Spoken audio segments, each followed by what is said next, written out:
السلام علیکم۔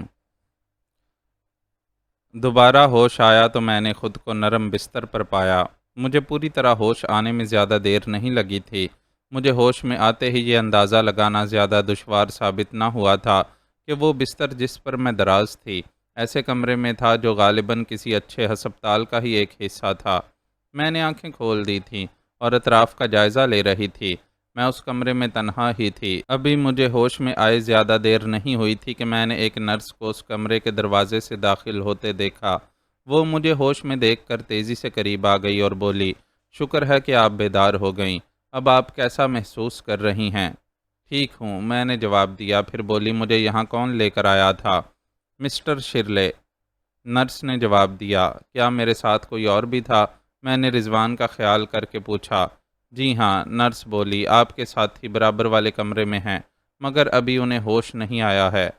رضوان، رضوان، میں نے خود پر قابو پاتے ہوئے اسے پکارا۔ اس کی زندگی کو کوئی خطرہ تو نہیں؟ میں نے بے چینی سے سوال کیا۔ جی نہیں، وہ خطرے کی حدود سے باہر ہیں، نرس نے مسکرا کر بتایا۔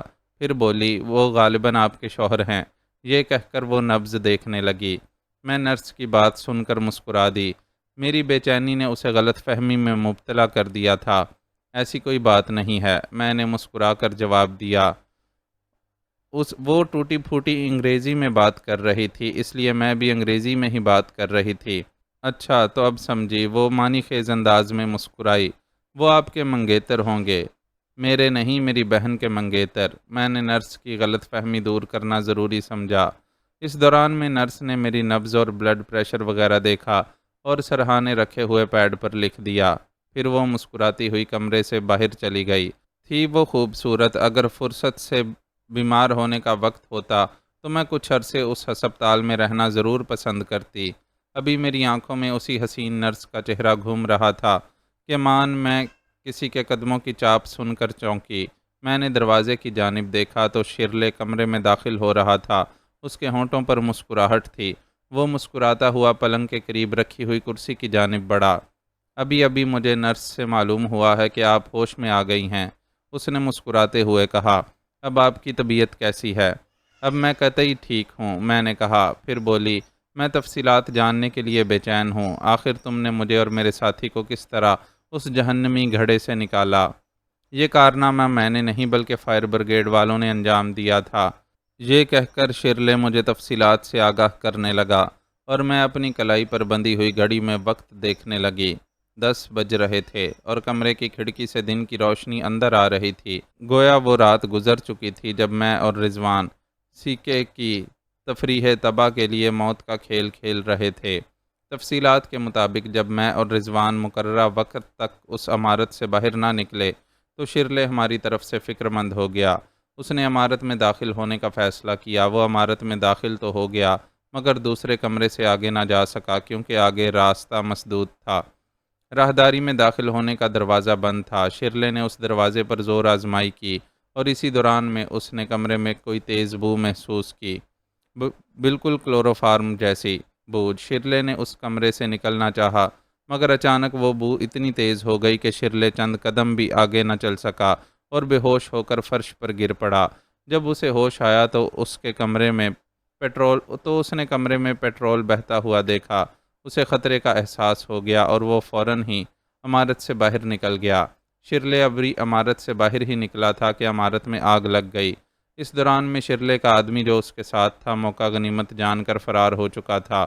شرلے تقریباً دوڑتا ہوا فارم کی نئی عمارت تک پہنچا۔ وہاں سے اس نے فائر بریگیڈ کی گاڑیوں کے لیے ٹیلی فون کیا اور دوبارہ جلتی ہوئی عمارت کے سامنے پہنچ گیا۔ فائر بریگیڈ کے عملے نے بہت جلد آگ پر قابو پا لیا کیونکہ عمارت منہدم ہو چکی تھی اور ملبے کے سبب آگ بھی کم ہو چکی تھی۔ شرلے نے عملے کو بتایا کہ اس کے 2 غیر ملکی مہمان ملبے کے نیچے دبے ہوئے ہیں۔ آگ بجھانے والے عملے نے انتہائی تیزی دکھائی اور وہ گھڑا دریافت کر لیا جس میں رضوان اور میں بے ہوش پڑے تھے۔ شرلے تفصیلات بتا چکا تو مجھے ان کاغذات کا خیال آیا جو اس تمام تگ و دو کا حاصل کہے جا سکتے تھے۔ میں نے گھبرا کر اپنے جسم پر ہاتھ پھیرا۔ میرے جسم پر ہسپتال کے ڈھیلے ڈھالے کپڑے تھے۔ آپ کو شاید ان کاغذات کی تلاش ہے، شرلے نے اپنی جیب میں ہاتھ ڈالتے ہوئے کہا۔ اس کا ہاتھ جیب سے باہر آیا تو اس میں وہی کاغذات تھے جو موت کے کھیل میں کامیابی پر بطور انعام ہاتھ آئے تھے۔ فرق بس اتنا تھا کہ اب انہیں سلیقے سے ترتیب دے دیا گیا تھا۔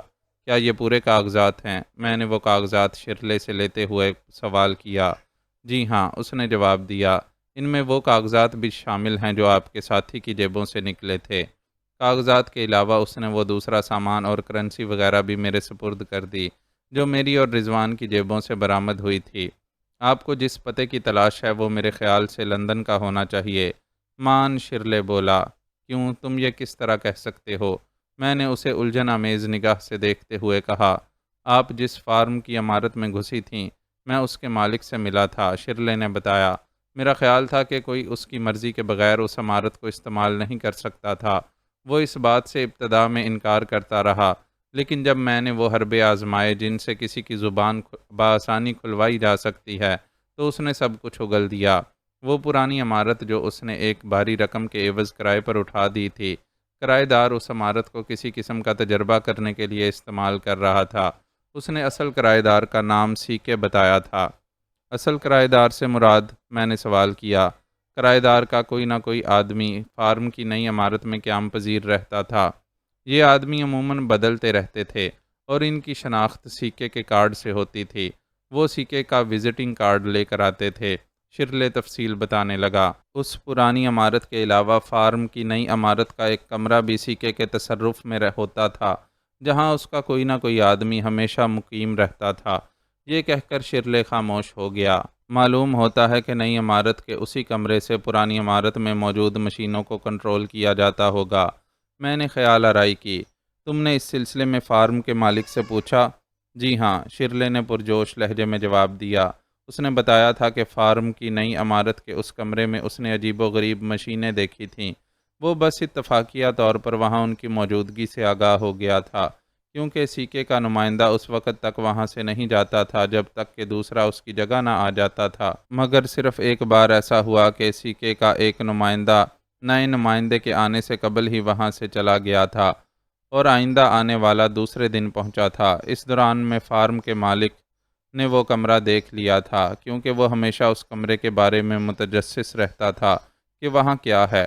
ابتدا میں وہاں لکڑی کے بڑے بڑے بند باکس پہنچائے گئے تھے اور ان بکسوں میں کیا تھا اس کے بارے میں نہیں بتایا گیا تھا۔ فارم کا مالک سیکے کے مختلف نمائندوں سے ضرور ملا تھا، مگر کسی نے اسے سیکے کے بارے میں کچھ نہیں بتایا تھا۔ کرایہ اسے ڈرافٹ کی صورت میں براہ راست کرایہ دار سے موصول ہوتا تھا، اسی لیے اس نے یہ جانا کہ اس کا کرایہ دار سیکے لندن میں رہتا ہے۔ میرا خیال ہے کہ اس سے ایک بار پھر ملنا پڑے گا۔ میں نے شرلے کی پوری بات سن کر کہا۔ ممکن ہے کہ وہ کوئی اور کام کی بات بتا سکے۔ ہاں، کام کی بات پر یاد آیا کہ اس نے ایک اور بات بتائی ہے۔ شرلے جلدی سے بولا۔ اس نے بتایا تھا کہ ان دنوں سیکے کا جو نمائندہ یوگوسلاویہ میں مقیم تھا اس کے ہمراہ اس کی محبوبہ بھی تھی۔ اس نمائندے کا نام اس نے فوکنر بتایا اور اس کی محبوبہ کا نام ڈیزی بتایا تھا۔ فوکنر اور ڈیزی فارم کی نئی عمارت کے اسی کمرے میں رہتے تھے۔ میں فوراً ان دونوں کی تلاش میں اس کمرے تک پہنچا۔ وہاں مجھے فوکنر تو نہ مل سکا لیکن ڈیزی مل گئی۔ ڈیزی نے اس بات سے لا علمی کا اظہار کیا کہ فوکنر کہاں ہے۔ اس پر تشدد بھی کیا گیا مگر وہ کچھ نہ بتا سکی۔ میرا خیال ہے کہ شاید اسے کچھ معلوم نہیں۔ وہ لڑکی کہاں ہے؟ میں نے بے چینی سے پوچھا۔ میرے آدمیوں کی تحویل میں، شرلے نے جواب دیا۔ اور فارم کا مالک؟ میں نے دوسرا سوال کیا۔ اس سے اب آپ نہ مل سکیں گی کیونکہ اس نے سورج کی پہلی کرن نکلنے سے پہلے خودکشی کر کے اپنے گناہوں کا کفارہ ادا کر دیا ہے۔ شرلے کسی قدر اداس سے لہجے میں بولا۔ شرلے کے لہجے میں کچھ ایسی ہی بات تھی کہ میں چونکے بغیر نہ رہ سکی۔ میں نے چبھتے ہوئے لہجے میں کہا، اس خودکشی میں تمہارا کتنا ہاتھ ہے؟ میرا؟ شرلے چونکا۔ میں نے تو اسے صرف خودکشی کا مشورہ ہی دیا تھا۔ میرے چند ساتھیوں نے اس سے مزید اصرار کیا تو اس بھلے آدمی نے ان کی بات مان لی۔ صبح اس کی لاش باورچی خانے سے ملی جو اندر سے بند تھا اور اس میں چولہے سے نکلتی ہوئی گیس بری ہوئی تھی۔ شرلے نے بڑی معصومیت سے بتایا۔ گویا شرلے نے اپنے ساتھیوں کی موت کا انتقام لے لیا تھا، مگر میرے خیال میں اس نے جلد بازی سے کام لیا تھا۔ یقیناً فارم کے مالک کو کچھ اور کام کی باتیں بھی معلوم رہی ہوں گی۔ مجھے یاد آیا کہ شرلے نے سیکے کے وزٹنگ کارڈ کا ذکر کیا تھا۔ تم کم از کم سیکے کا وزٹنگ کارڈ تو فارم کے مالک سے لے ہی لیتے۔ اس پر یقیناً سکے کا پتہ درج رہا ہوگا۔ میں نے کہا۔ شرلے نے سر ہلایا، پھر بولا، وہ کارڈ محض ایک طرح کی علامت تھا۔ کارڈ پر چند خاکے بنے ہوئے تھے۔ ویسا ہی ایک کارڈ ان کاغذات میں بھی موجود ہے جو میں نے آپ کو دیے ہیں۔ میں نے فارم کے مالک سے پتے کے بارے میں پوچھا تھا تو اس نے بتایا تھا کہ ان کارڈز پر پتہ نہیں ہوتا اور وہ کارڈز دکھا کر واپس بھی لے لیے جاتے تھے۔ اس نے کارڈ پر موجود خاکوں کے بارے میں جو کچھ حوالہ دیا تھا ویسا ہی ایک کارڈ ان کاغذات میں موجود ہے۔ میں نے جلدی کاغذات کا جائزہ لیا مگر وزٹنگ کارڈ نظر نہ آیا۔ ہاں، کاغذات میں ایک بھورے رنگ کا لفافہ ضرور موجود تھا جس پر یوگو سلاویا کا ایک پتہ لکھا ہوا تھا۔ شاید اسے پتے ہی کے سبب میں نے وہ لفافہ کاغذات میں رکھ دیا تھا۔ میں نے لفافہ کھول کر دیکھا تو اس کے اندر ایک سفید کارڈ نظر آیا۔ میں نے وہ کارڈ نکال لیا۔ میں نے کارڈ کو الٹ پلٹ کر دیکھا۔ غالباً شرلے نے اسی کارڈ کا حوالہ دیا تھا کیونکہ اس کارڈ کے درمیان میں کچھ خاکے سے بنے ہوئے تھے۔ میں نے وہ کارڈ شرلے کی جانب بڑھا دیا تاکہ وہ تصدیق کر سکے۔ اس نے میرے خیال کی تصدیق کر دی۔ کارڈ پر بنے ہوئے خاکوں کو میں نے غور سے دیکھا۔ شرلے کی بات صحیح ثابت ہو سکتی تھی کہ وہ کارڈ سکے کی علامت ہی رہا ہو۔ میرے ذہن میں سکے کی شخصیت ایک نیم پاگل یا کسی خبتی پروفیسر کی طرح تھی۔ میرے خیال میں وہ کوئی ایسا شخص تھا جو مریضانہ حد تک احساس برتری کا شکار تھا۔ وہ دوسروں کو الجھن میں ڈال کر خوش ہوتا تھا۔ میری نظر میں وہ اذیت رساں بھی تھا، سفاک بھی اور بے حد ذہین بھی۔ جل کر خاک ہو جانے والی عمارت میں جس قسم کا سامان نظر آیا تھا وہ کافی قیمتی تھا کیونکہ اس سامان کو بہرحال تباہ ہونا ہی تھا۔ اس سے ظاہر ہوتا ہے کہ سکے کی اقتصادی حالت بہت مضبوط اور مستحکم ہے۔ سکے کو جن کاغذات کی فکر تھی وہ کاغذات فلسطینیوں کے لیے اہم تھے۔ اس سے پتہ چلتا تھا کہ وہ بین الاقوامی سیاست میں بھی ملوث ہے اور مشرق وسطیٰ کے جھگڑے میں وہ اسرائیل کی تائید میں ہے۔ میں نے کارڈ کو ایک بار پھر غور سے دیکھا تو ایک خاکہ میری سمجھ میں آ گیا۔ یہ ایک گھنٹہ گھر کا خاکہ تھا، بالکل اسی خاکے جیسے ایک گھنٹہ گھر کو میں اچھی طرح پہچانتی تھی۔ لندن میں واقع ہاؤس آف پارلیمنٹ کا کلاک ٹاور جس میں مشہور گھڑی بگ بین لگی ہوئی ہے اور جسے لندن کی علامت کے طور پر استعمال کیا جاتا ہے، بالکل اسی طرح جیسے ایفل ٹاور پیرس کی علامت ہے۔ ابھی میں کارڈ کا جائزہ ہی لے رہی تھی کہ نرس کمرے میں داخل ہوئی۔ آپ کے ساتھی کو ہوش آ گیا ہے اور وہ آپ سے ملنے کے لیے کہہ رہے ہیں۔ نرس قریب آتے ہوئے بولی، کیا اس کی حالت اس قابل ہے کہ وہ اپنے پیروں پر کھڑا ہو سکے؟ میں نے پوچھا۔ میرے خیال میں ابھی انہیں مزید آرام کی ضرورت ہے۔ ویسے اور کوئی خاص بات نہیں، صرف معمولی کمزوری ہے، نرس نے جواب دیا۔ کیا یہ ممکن نہیں کہ اس کا بیڈ بھی اسی کمرے میں آ جائے؟ یہ کمرہ بھی کافی بڑا ہے اور یہاں 2 بیڈ آسانی سے آ سکتے ہیں۔ ہمارے ملک میں تو اتنے بڑے کمرے میں 4 بیڈ آ جاتے ہیں۔ میں نے مسکراتے ہوئے کہا، بہتر ہے، میں ابھی انتظام کرتی ہوں۔ نرس نے بھی مسکراتے ہوئے جواب دیا اور مسکرانے سے اس کے گورے گورے رخسار پر جو خفیف گھڑا پڑا اسے دیکھ کر میرے دل کی دنیا زیر و زبر ہو گئی۔ کاش تم سدا اسی طرح مسکراتی رہو اور میں تمہیں دیکھتی رہوں، میں نے کہنا چاہا مگر شرلے کی موجودگی نے میری زبان روک لی اور وہ کسی بہار کے جھونکے کی طرح کمرے سے چلی گئی۔ ہسپتالوں میں ایسی ہی خوبصورت نرسیں ہونی چاہیے، مریضوں کی بیماری عادی رہ جاتی ہے، میں نے شرلے سے کہا۔ ادھیڑ عمر شرلے میری بات سن کر مسکرایا اور بولا، آپ ٹھیک کہتی ہیں۔ اسی وقت مجھے اس لڑکی کا خیال آ گیا جس کا ذکر شرلے نے کیا تھا۔ نہ جانے وہ کیسی ہوگی، وہ بھی یقیناً حسین ہی رہی ہوگی، ورنہ سکے کا نمائندہ اسے اپنی محبوبہ کیوں بناتا؟ شرلے نے فارم کے مالک کو قتل کر کے اگر حماقت کا ثبوت دیا تھا تو اس لڑکی کو زندہ رکھ کر اس نے یقیناً ذہانت کا ثبوت دیا تھا، ورنہ سکے تک پہنچنے کا ذریعہ ہی ختم ہو جاتا۔ اس لڑکی کے ذریعے سکے کے مقامی نمائندے فوکنر تک پہنچا جا سکتا تھا اور پھر فوکنر کے ذریعے سکے تک رسائی ممکن تھی۔ میں سوچنے لگی کہ اگر اس لڑکی نے شرلے کو فوکنر کا پتہ بتا دیا ہوتا تو شاید شرلے اسے بھی زندہ نہ چھوڑتا۔ یہ بات شاید اس لڑکی نے بھی سمجھ لی تھی کہ اگر اس نے زبان کھول دی تو اسے قتل کر دیا جائے گا۔ میرے خیال میں تشدد کے باوجود اسی خوف سے وہ لڑکی خاموش تھی، ورنہ اسے اپنے محبوب کا پتہ ضرور معلوم ہونا چاہیے۔ یہ سوچتے ہوئے ایک بار پھر میری نگاہ کارڈ پر گڑ گئی۔ میں نے کارڈ پر بنے ہوئے ایک اور خاکے پر توجہ دی۔ وہ یقیناً ایک تاج ہی کا خاکہ تھا، اور اس پر میری نظر پہلے اس لیے نہ پڑ سکی تھی کہ اس کے بالکل نیچے کچھ آڑی ترچھی لکیروں کا جال سا تھا۔ میں اس تاج کو بھی لکیروں کے جال کا حصہ سمجھ رہی تھی۔ اس تاج کو ان لکیروں کے جال سے الگ دیکھ کر جب میں نے لکیروں کے جال پر توجہ دی تو وہ بھی کچھ سمجھ میں آنے لگا، مگر اس وقت کمرے میں رضوان کا بیڈ آ گیا۔ میری توجہ اس طرف ہو گئی۔ وہ مجھے دیکھتے ہی چہکا، نئی زندگی مبارک ہو بانو۔ میں جواب میں صرف مسکرا کر رہ گئی۔ اس کا بیڈ کمرے کی دوسری دیوار کے ساتھ لگا دیا گیا۔ میں تو اب قطعی ٹھیک ہوں، یہ ہسپتال والے خواہ مجھے مریض بنانے پر تلے ہوئے ہیں۔ رضوان نرس اور کمپاؤنڈرز کے جاتے ہی بستر سے اترنے لگا۔ لیٹے رہو لیٹے رہو، میں نے ہاتھ اٹھا کر کہا۔ یہاں ایک اہم مسئلہ زیر غور ہے۔ اس وقت تمہاری مداخلت مناسب نہیں ہے، اور ہاں، تم فوری طور پر تفصیلات جاننے کے لیے بھی سوالات نہیں کرو گے، سمجھے؟ جو حکم حاکم۔ رضوان اس طرح کہہ کر بستر پر دم سے گرا کہ مجھے ہنسی آ گئی۔ بانو، جب آپ ہنستی ہیں تو یوں لگتا ہے جیسے دور کسی مندر کی گھنٹیاں۔ بس گھسی پٹی تشبیہ ہے، اس لیے فی الحال خاموشی اختیار کرو، میں نے اس کی بات کاٹتے ہوئے قدرے سخت لہجے میں کہا، اور اپنے ہاتھ میں تھامے ہوئے کارڈ کو دیکھنے لگی۔ تاج کو الگ شناخت کرنے کے بعد وہ لکیروں کا جال میرے لیے بے معنی نہیں رہا۔ میں کچھ دیر میں سمجھ گئی کہ وہ ایک جدید کمپیوٹر کا خاکہ تھا۔ لندن کی علامت، کلاک ٹاور، تاج اور کمپیوٹر۔ میرا ذہن کڑیاں جوڑنے لگا۔ فارم کے مالک کو کرائے کا ڈرافٹ لندن سے ملتا تھا۔ اس کا مطلب تھا کہ سیکے لندن میں ہے۔ کلاک ٹاور شاید اسی کی طرف اشارہ کرتا تھا۔ کمپیوٹر اور تاج۔ میں بڑبڑائی اور پھر چونک پڑی۔ کمپیوٹر کا پہلا حرف سی ہے۔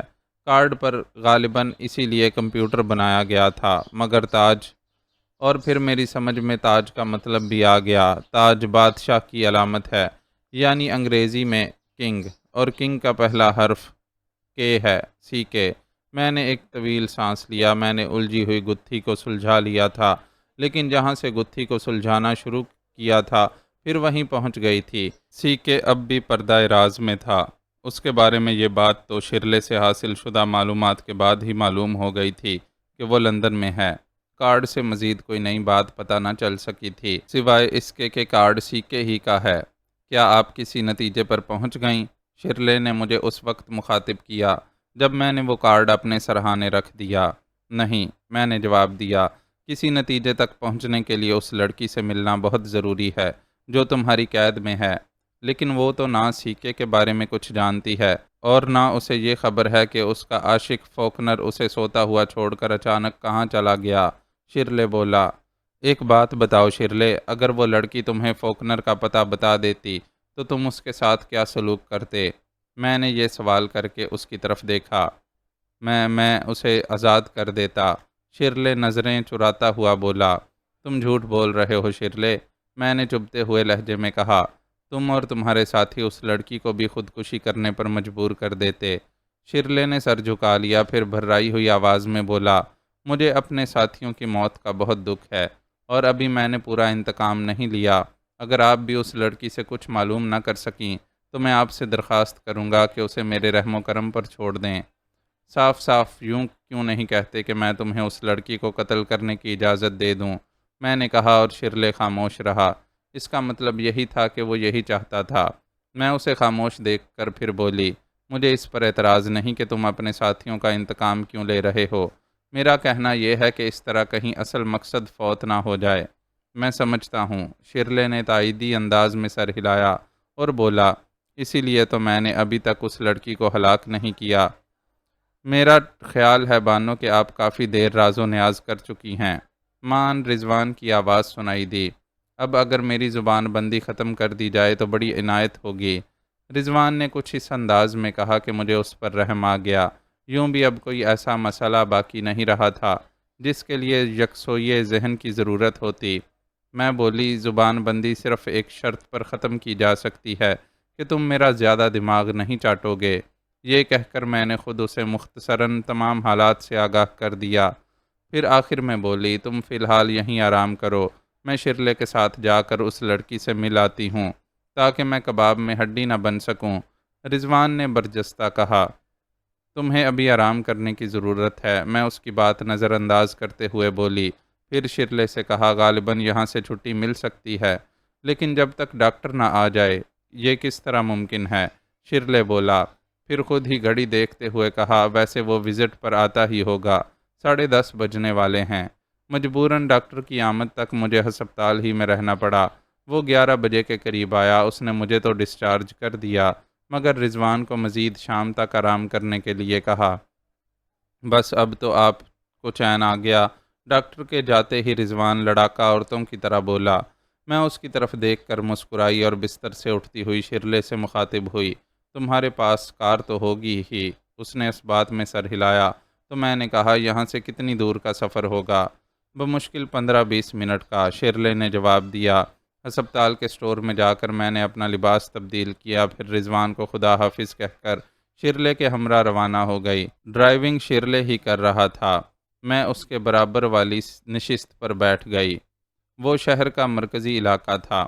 بظاہر وہ عمارت رہائشی معلوم نہیں ہوتی تھی، مگر شرلے نے بتایا کہ عمارت کی 5ویں منزل رہائشی ہے۔ وہ مجھے لفٹ کے ذریعے لے کر 5ویں منزل پر پہنچا۔ راہداری میں اکا دکا افراد ادھر سے ادھر آتے جاتے دکھائی دے رہے تھے۔ شرلے ایک فلیٹ کے دروازے تک پہنچ کر رکا اور مخصوص انداز میں 4 بار دستک دی۔ دروازہ فوراً ہی کھل گیا۔ دروازہ کھولنے والی خلاف توقع ایک لڑکی تھی، جس کے چہرے پر نسوانیت کی بجائے کرختگی سی تھی۔ وہ دروازہ کھول کر ایک جانب ہٹ گئی اور شرلے میرے ہمراہ دروازے میں داخل ہو گیا۔ شرلے نے ہمارے داخل ہوتے ہی دوبارہ دروازہ بند کر دیا۔ وہ دروازہ بند کر کے پلٹی تو شرلے نے اسے مخاطب کیا، کیا لڑکی نے زبان کھولی؟ نہیں، لڑکی نے جواب دیا، اس کی آواز بھی چہرے کی طرح کرخت تھی۔ وہ لڑکی اور شرلے اپنی مادری زبان میں گفتگو کر رہے تھے، جو بڑی حد تک جرمن زبان سے ملتی جلتی تھی، جس طرح سنسکرت اور بنگلہ زبان ایک دوسرے کے بہت قریب ہیں۔ میں جرمن زبان اچھی طرح بول اور سمجھ لیتی تھی، اس لیے ان دونوں کے درمیان ہونے والی گفتگو کو اگر لفظ بہ لفظ نہیں تو مفہوم کی حد تک ضرور سمجھ رہی تھی۔ اس لڑکی نے بتایا کہ شرلے کا کوئی ساتھی اب بھی ڈیزی کی زبان کھلوانے کی کوشش کر رہا تھا۔ وہ کمرہ نشست تھا۔ شرلے کا ساتھی اور ڈیزی اندرونی کمرے میں تھے۔ شرلے مجھے لیے ہوئے اندرونی کمرے کی طرف بڑھا۔ درمیانی کمرہ عبور کر کے ہم مطلوبہ کمرے میں پہنچ گئے۔ میں کمرے کا منظر دیکھ کر پہلی ہی نظر میں حیران رہ گئی۔ مجھے شرلے سے ایسی درندگی کی توقع ہرگز نہیں تھی۔ وہ لڑکی جس کا نام شرلے نے ڈیزی بتایا تھا، چھت سے الٹی لٹکی ہوئی تھی اور اس کا جسم بے لباس تھا۔ لڑکی کے قریب ہی ایک پستہ قد گٹھیلے جسم کا آدمی کھڑا ہوا تھا۔ اس شخص کے ہاتھ میں ایک پلاسٹک چڑھا ہوا تار تھا۔ تار کے اگلے سرے پر پلاسٹک نہیں تھا، جس سے تانبے کے ننگے تار باہر نکلے ہوئے تھے۔ اس تار کے دوسرے سرے پر ایک پلگ تھا جو سوئچ بورڈ میں لگا ہوا تھا۔ ہم کمرے میں داخل ہو گئے، مگر وہ شخص بدستور اپنے عمل میں مصروف رہا۔ جب اس نے برہنہ تار کا حصہ لڑکی کے جسم سے مس کیا اور لڑکی کے جسم کو جھٹکا لگا تو مجھے یہ سمجھنے میں دیر نہیں لگی کہ تار میں برقی رو دوڑ رہی ہے۔ لڑکی کے جسم کو برقی جھٹکے لگ رہے تھے، مگر وہ چیخ نہیں رہی تھی، کیونکہ اس کے منہ میں غالباً حلق تک کپڑا ٹھونسا ہوا تھا جس پر ٹیپ لگا دیا گیا تھا۔ لڑکی کے چہرے سے انتہائی کرب و اذیت کا اظہار ہو رہا تھا۔ شرلے، یہ کیا درندگی ہے؟ بند کراؤ یہ کھیل، میں نے کسی قدر سخت اور ناگوار لہجے میں کہا۔ غصے کے باوجود میری نگاہ لڑکی کے جسم سے جیسے چپک کر رہ گئی تھی۔ بڑا متناسب اور سجل جسم تھا۔ ایسے جسم شاذ و نادر ہی دیکھنے میں آتے ہیں، جیسے تان پورے کے سارے تار کھنچے ہوئے ہوں۔ مجھے نہیں معلوم کہ شرلے نے کب اپنے ساتھی کو حکم دیا کہ وہ لڑکی کو اس عذاب سے نجات دلا دے، اور کب اس کے ساتھی نے شرلے کے حکم کی تعمیل میں لڑکی کو قید و بند سے آزاد کیا۔ میں تو اس وقت چونکی جب وہ نشہ آور جسم لباس کی قید میں چلا گیا۔ لڑکی کے منہ سے ٹیپ بھی ہٹا دیا گیا تھا اور اب اس کی ہلکی ہلکی سسکیاں سی سنائی دے رہی تھیں۔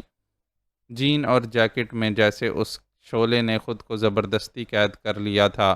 میں اس قیامت کو دیکھتی ہی رہ گئی۔ شرلے کے علاوہ اس کمرے میں کرخت چہرے والی لڑکی اور اس کا پستہ قد ساتھی بھی تھا، مگر لڑکی اب صرف میری جانب عجیب سی نگاہ سے دیکھ رہی تھی۔ اس نگاہ میں احساس شکر گزاری بھی تھا اور پسندیدگی کا عنصر بھی۔ شرلے، کیا یہ ممکن ہے کہ تم کچھ دیر کے لیے مجھے اس فلیٹ میں لڑکی کے ہمراہ تنہا چھوڑ دو؟ میں نے شرلے کو مخاطب کیا۔ بالکل بالکل، کیوں نہیں؟ شرلے جلدی سے بولا۔ تمہاری واپسی 2 گھنٹے سے قبل نہیں ہونی چاہیے۔ میں نے وضاحت کی۔ شرلے نے اس بات میں سر ہلایا اور اپنے ساتھی سے مخاطب ہو گیا۔ میں فلیٹ کے دروازے تک ان کے ساتھ گئی۔ شرلے نے جاتے جاتے پلٹ کر آہستہ سے کہا، غالباً آپ دوسرا حربہ استعمال کرنا چاہتی ہیں۔ دوسرا حربہ؟ میں نے کہا، میری مراد یہ ہے کہ آپ اس سے ہمدردی جتا کر اس کی زبان کھلوانا چاہتی ہیں، لیکن وہ وعدہ یاد رکھیے گا جو آپ نے مجھ سے کیا ہے۔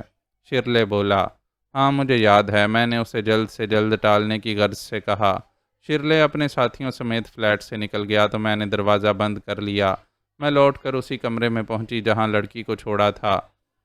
وہ اب اس کمرے میں بچھی ہوئی مسہری پر بیٹھی ہوئی تھی اور اس کے چہرے پر الجھن کے آثار تھے۔ مجھے دوبارہ کمرے میں داخل ہوتے دیکھ کر وہ چونک پڑی اور اپنی بڑی بڑی نیلی آنکھیں اوپر کو اٹھائیں۔ میں اس کے قریب ہی مسہری پر بیٹھ گئی اور بے باکی سے اس کا ہاتھ اپنے ہاتھوں میں لے کر بولی، ڈیزی ڈارلنگ، مجھے افسوس ہے کہ ان لوگوں نے تمہارے ساتھ ایسا سلوک کیا۔ میری زبان سے اپنا نام سن کر وہ چونکی مگر بولی کچھ نہیں۔ میں آہستہ آہستہ اس کا نرم و نازک ہاتھ سہلا رہی تھی۔ چند لمحے توقف کے بعد میں نے اسے پھر مخاطب کیا، بہرحال جو ہوا سو ہوا، لیکن مجھے خوشی ہے کہ تم نے زبان نہیں کھولی۔ تم ذہین لڑکی معلوم ہوتی ہو۔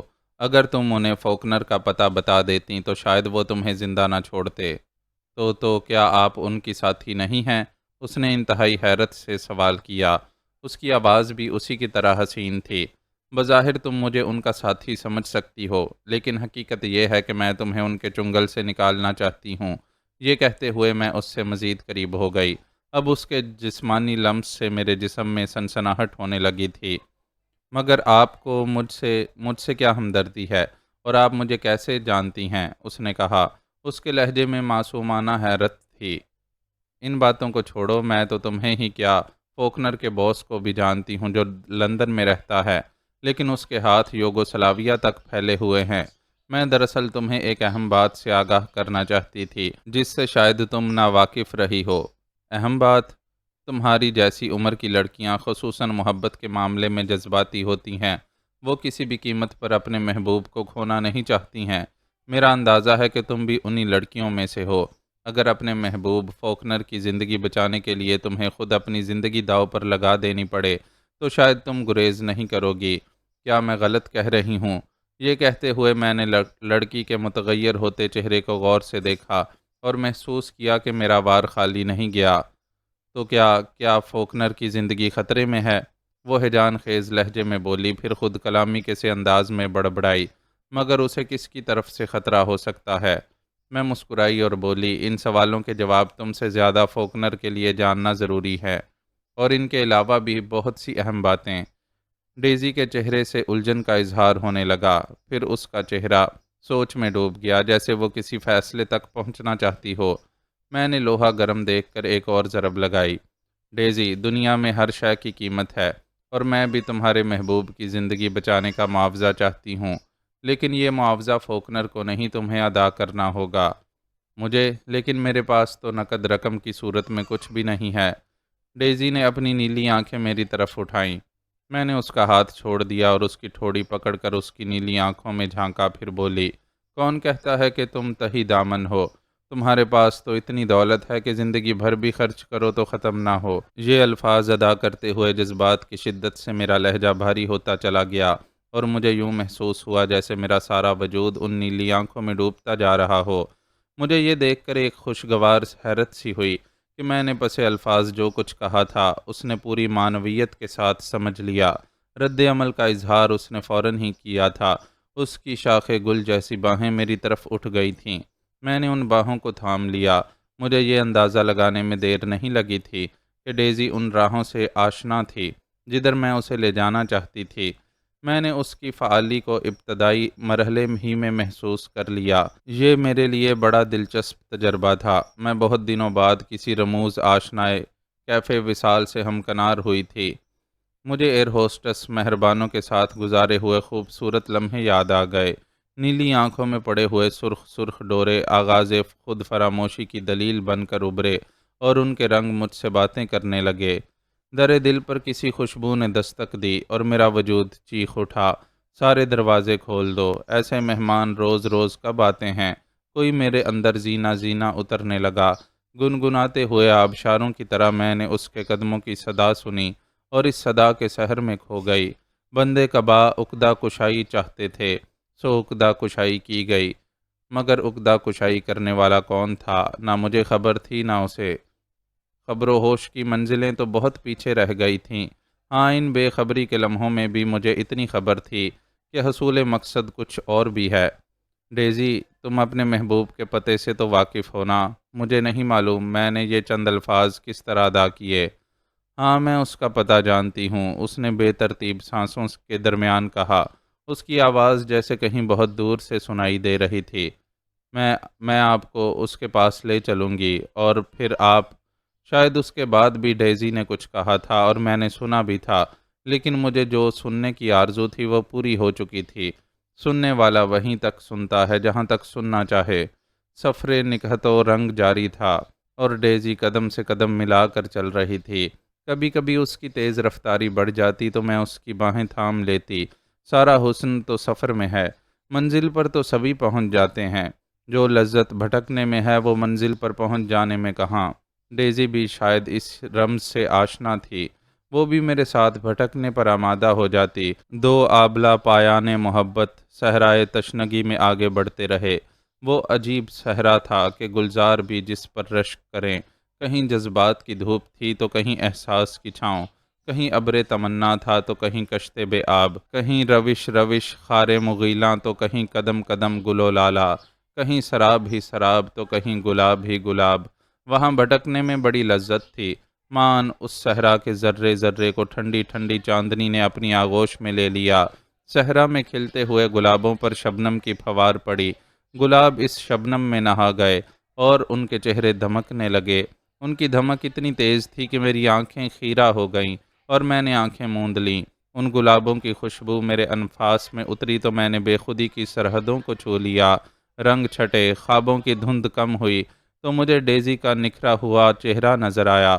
اس کے ہونٹوں پر بڑی آسودہ مسکراہٹ تھی۔ ہم دونوں نے اپنے اپنے بکھرے ہوئے وجود سمیٹ لیے۔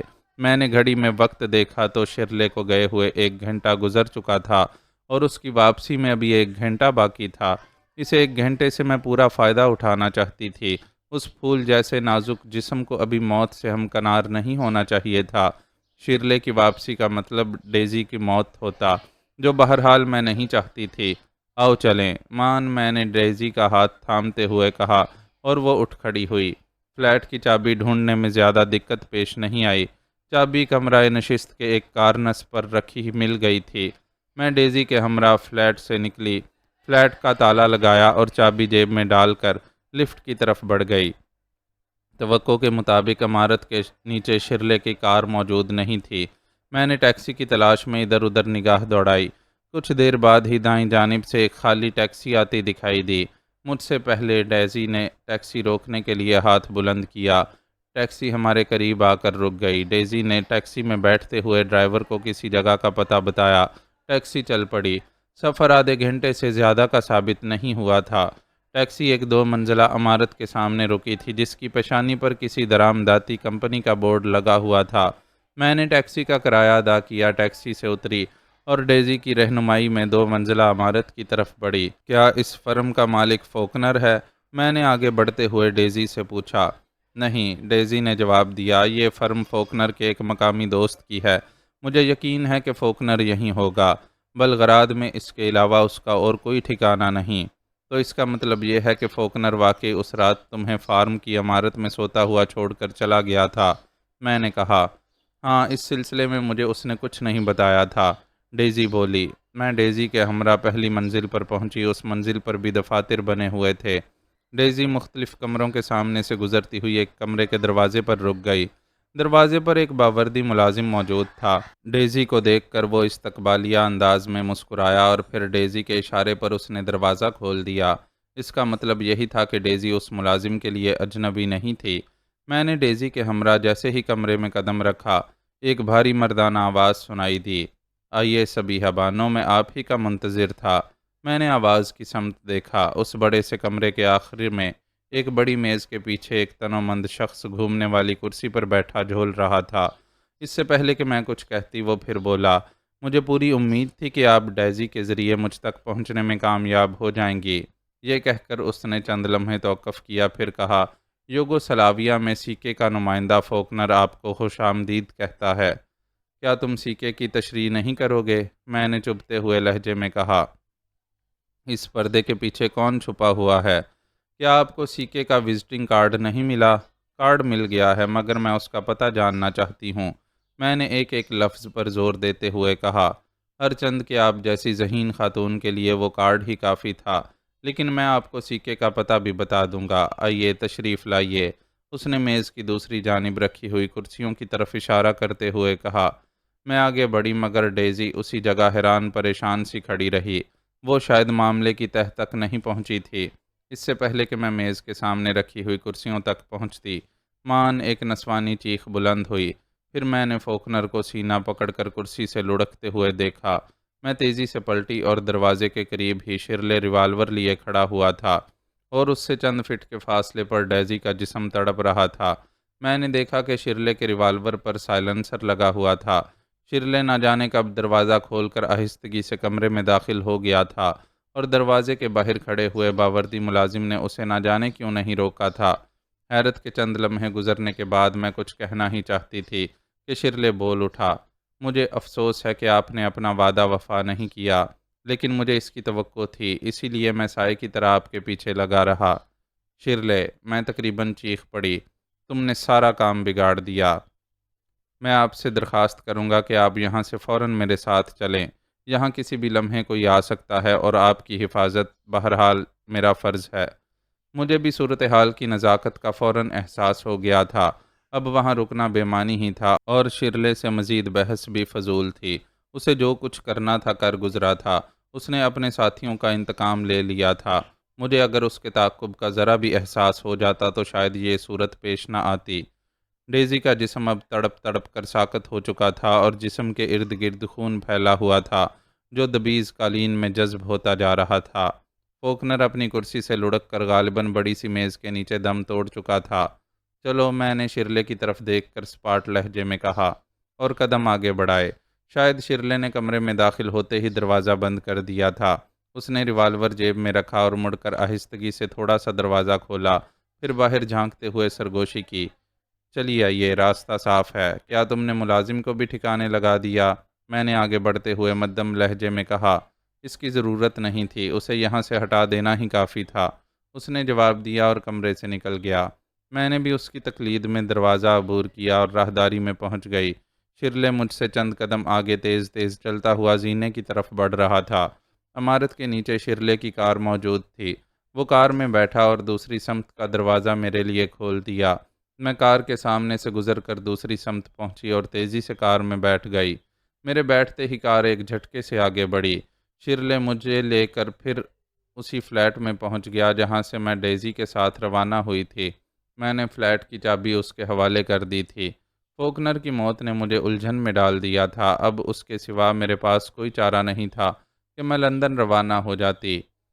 جو ہونا تھا ہو چکا تھا۔ اس سلسلے میں شرلے سے مزید بحث و تکرار فضول ہی ثابت ہوتی۔ یہی سوچ کر میں نے اس مسئلے پر خاموشی اختیار کر لی۔ شرلے اور میں کمرہ نشست میں ایک دوسرے کے مقابل خاموش بیٹھے ہوئے تھے۔ میں نے شرلے کو مخاطب کیا۔ شرلے، تم یہاں سے میری لندن روانگی کا بندوبست کتنی دیر میں کر سکتے ہو؟ اس کا انحصار لندن جانے والی فلائٹ پر ہے۔ اس سلسلے میں معلومات حاصل کرنا ہوں گی، شرلے نے جواب دیا۔ میری مراد ضروری خانہ پوری سے تھی۔ میں نے کہا، اس میں زیادہ دیر نہیں لگے گی، ممکن ہے کہ میں آج ہی یہ کام کرا لوں۔ تو پھر اٹھو، میں نے اٹھتے ہوئے کہا، مجھے ہوٹل چھوڑ دو اور رضوان کو بھی ہسپتال سے ڈسچارج کرا کے ہوٹل پہنچا دو۔ اگر کسی صورت ہم آج ہی لندن کے لیے روانہ ہو جائیں تو بہتر ہے۔ میں ہوٹل پہنچ کر تمہیں رضوان کا اور اپنا پاسپورٹ بھی دے دوں گی تاکہ تم ہمارے لیے لندن کا ویزا حاصل کر سکو۔ میں نے شرلے کے ہمراہ ہوٹل پہنچ کر پاسپورٹ اس کے حوالے کیے۔ شرلے پاسپورٹ لے کر چلا گیا تو میں نے سامان باندھنا شروع کر دیا تاکہ کسی بھی وقت روانگی ممکن ہو۔ ہوٹل کے واجبات بھی میں نے رضوان کی آمد سے قبل ادا کر دیے تھے۔ رضوان کو ہوٹل پہنچنے میں 1 گھنٹے سے کم وقت ہی لگا تھا۔ شرلے اسے ہوٹل کے دروازے پر ہی چھوڑ کر چلا گیا تھا۔ میں نے رضوان کے کچھ پوچھنے سے پہلے ہی اسے تمام حالات سے آگاہ کر دیا۔ میری باتیں اس نے بہت غور و توجہ سے سنی، پھر اچانک چونک کر بولا، بانو، سی کے سے کمپیوٹر کنگ بھی تو بنتا ہے۔ ممکن ہے وہ شخص لندن میں کمپیوٹر کنگ کہلاتا ہو اور اس کا اصل نام کچھ اور ہو۔ لندن پہنچ کر میرے خیال میں کسی ایسے شخص کی تلاش زیادہ دشوار ثابت نہیں ہوگی۔ رضوان کی قیاس آرائی نے فکر کی نئی راہیں کھول دیں۔ ایسا واقعی ممکن تھا۔ اس سلسلے میں لندن پہنچ کر ٹیلی فون ڈائریکٹری بھی معاون ثابت ہو سکتی تھی۔ ڈائریکٹری میں کسی ایسی فرم کا نام تلاش کرنا زیادہ دشوار نہ ہوگا جو کمپیوٹر بناتی ہو یا سپلائی کرتی ہو۔ ایسی فرمز یا ادارے گنے چنے ہی ہو سکتے تھے، میں نے سوچا اور رضوان کے خیال سے اتفاق کیا۔ میں اور رضوان اس وقت تک اس مسئلے پر گفتگو کرتے رہے جب تک کہ شرلے نہ لوٹ آیا۔ مجھے یہ دیکھ کر خوشی ہوئی کہ شرلے کامیاب لوٹا تھا۔ اس نے نہ صرف ضروری خانہ پوری کرا لی تھی بلکہ اسی شام لندن جانے والی فلائٹ کے 2 ٹکٹ بھی حاصل کر لیے تھے۔ اس وقت شام کے 4:30 بجے تھے اور گھنٹہ بھر بعد ہی فلائٹ روانہ ہونی تھی، اس لیے ہم فوراً ہی ہوٹل سے ایئرپورٹ کے لیے روانہ ہو گئے۔ رخصت ہوتے وقت شرلے نے ایک بار پھر معذرت کی تھی اور میں نے فراخ دلی سے مسکراتے ہوئے اس کی معذرت قبول کر لی تھی۔ اس نے بہرحال اپنی دانست میں مجھ سے بھرپور تعاون کیا تھا۔ جہاز سے پرواز کی تو میری آنکھوں میں ڈیزی کا چہرہ گھومنے لگا۔ یوگوسلاویہ کی ایک یاد بہرحال میں اپنے ساتھ لیے جا رہی تھی۔ لندن ایئرپورٹ پر میں رضوان کے ہمراہ کسٹم سے فارغ ہو کر ایئرپورٹ کی عمارت سے نکلی تو ہلکی ہلکی بارش ہو رہی تھی۔ نہ لندن میرے لیے نیا تھا اور نہ لندن کا موسم۔ میں نے ایک ٹیکسی کی اور ڈرائیور سے رائلز ہوٹل چلنے کے لیے کہا۔ وہ ایک متوسط درجے کا ہوٹل تھا اور اس کا انتخاب میں نے یہ سوچ کر کیا تھا کہ میرے پاس لندن کی کرنسی زیادہ نہیں تھی۔ یہ hotel Oxford Street, Hyde Park, Speakers Corner کے سامنے ہے۔ اس کے برابر ہی ماربل آرچ اوڈین سینما ہے۔ ہوٹل پہنچ کر کمرہ حاصل کرنے میں مجھے زیادہ دشواری پیش نہیں آئی۔ مجھے تیسری منزل پر ایک ڈبل سوٹ مل گیا تھا۔ کمرے میں پہنچ کر سامان رکھنے کے بعد میں نے پہلا کام یہی کیا کہ وہاں ایک چھوٹی سی تپائی پر رکھی ہوئی ٹیلی فون ڈائریکٹری اٹھا لی اور تیزی سے ورق گردانی کرنے لگی۔ رضوان میرے پیچھے ہی کھڑا تھا اور اس کی نگاہ بھی ڈائریکٹری پر جمی ہوئی تھی۔ کمپیوٹر کنگز میں یہ دیکھ کر اچھل پڑی۔ مجھے اس قدر جلد کامیابی کی امید نہیں تھی۔ میں نے جلدی سے پتہ پڑھا، 3436 ریجنٹ اسٹریٹ، سینٹرل لندن۔ میں نے نیچے نظر ڈالی۔ مینیجنگ ڈائریکٹر اور جنرل مینیجر کے سامنے صرف ایک نام لکھا تھا، چارلس کیلی۔ میں ایک بار پھر چونک پڑی۔ چارلس کا پہلا حرف انگریزی حرف سی تھا اور کیلی کا کے۔ میں نے سی کے کا معمہ حل کر لیا تھا، یعنی یہ چارلس کیلی ہی کے پہلے حروف تھے۔ میں نے مڑ کر رضوان کی طرف دیکھا۔ اس کے چہرے سے جوش اور خوشی کا اظہار ہو رہا تھا۔ یہ اس کے دفتر کا پتہ معلوم ہوتا ہے، رضوان نے کہا اور میں نے تائید کی۔ وہ پتہ میرے ذہن میں نقش ہو چکا تھا، اس لیے میں نے ڈائریکٹری تپائی پر رکھ دی اور رضوان سے بولی، اس کا مطلب یہ ہے کہ ہم کل صبح ہی چارلس کیلی سے مل سکتے ہیں۔ رضوان نے میری بات سن کر اس بات میں سر ہلایا۔ اس رات کو غنیمت جانو اور جی بھر کر آرام کر لو، کیا خبر کل ہمیں کن حالات سے دوچار ہونا پڑے۔ رضوان نے میرے خیال سے اتفاق کیا۔ اس کے بعد میں نے اور رضوان نے باری باری غسل کیا، کھانا منگوا کر کھایا اور اپنے بستروں پر دراز ہو گئے۔ وہ نہ جانے رات کا کون سا پہر تھا کہ میری آنکھ کھل گئی۔ دروازے پر کوئی زور زور سے دستک دے رہا تھا۔ میں نے دروازے تک جانے سے پہلے اپنا ریوالور ہاتھ میں لے لیا تھا۔ رات کے اس پہر دروازے پر دستک دینے والا دشمن بھی ہو سکتا تھا۔ میں پنجوں کے بل چلتی ہوئی دروازے تک پہنچی اور دروازہ کھولتے ہی ایک دم دروازے کی آڑ میں ہو گئی۔ اسی وقت کوئی دھم سے اندر گرا۔ میں آڑ سے نکل کر تیزی سے اس کے قریب پہنچی۔ نیلے بلب کی ہلکی روشنی میں بھی میں نے اس خون آلود چہرے کو پہچان لیا۔ میں تقریباً چیخ پڑی، لیلا کمال! لیلا کمال کو اس حالت میں دیکھ کر میں وقتی طور پر گھبرا سی گئی، لیکن جب میں نے اس کے زخموں کا جائزہ لیا تو میری گھبراہٹ دور ہو گئی۔ اس کی زندگی کو کوئی خطرہ لاحق نہیں تھا۔ وہ محض خون بہہ جانے اور اسی حالت میں میرے کمرے تک پہنچنے کے سبب نڈھال ہو کر غش کھا گئی تھی۔ اس کا سانس پھولا ہوا تھا، جس سے اندازہ ہو رہا تھا کہ وہ غالباً دوڑتی ہوئی وہاں تک پہنچی تھی۔ گزرتے لمحوں کے ساتھ ساتھ اس کا سانس درست ہوتا جا رہا تھا۔ میں نے جھک کر اسے بازوؤں سے اٹھایا اور اس کے جسم کو سنبھال کر اندر لے جانے لگی، مگر اس سے پہلے میں کمرے کا دروازہ بند کرنا نہیں بھولی تھی۔ ابھی میں نے چند قدم کا فاصلہ ہی طے کیا تھا کہ رضوان سلیپنگ گاؤن کی بیلٹ باندھتا ہوا تیزی کے ساتھ اپنے کمرے سے نکلا اور میری طرف بڑھا۔